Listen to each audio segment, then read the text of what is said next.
सतीदेवी सामतदादा यात्रोत्सव सुरू. वडांगळी ग्रामपंचायतीकडून सुविधा. सिन्नर तालुक्यातील वडांगळी येथील राज्यातील बंजारा समाजाचं कुलदैवत व ग्रामदैवत सतीदेवी सामतदादा यात्रोत्सव देवीचा वार व माघी पौर्णिमेपासून सायंकाळी 6:55 सुरू झाली असून यंदाचा यात्रोत्सव कालावधी 4 दिवसांचा आहे. शुक्रवारी 14 फेब्रुवारीपर्यंत यात्रा सुरू राहील. यात्रोत्सव काळात बंजारा भाविकांनी उघड्यावर बोकड बळी देऊ नये असं नियोजन व सूचना प्रशासनानं दिलेल्या आहेत.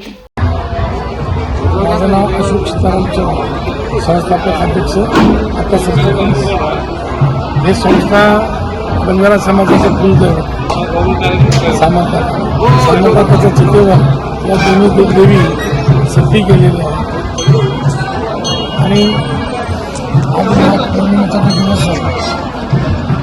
पौर्णिमेच्या दिवसाचा अत्यंत महत्त्वाचा दिवस असल्याने या दिवशी या देवचा आणि देवीचा उत्सव साजरा होतो. या ठिकाणी भारताच्या कानाकोपऱ्यातून बंजारा समाजाचे भक्त नवस फेडण्यासाठी प्रदर्शनासाठी येत असतात.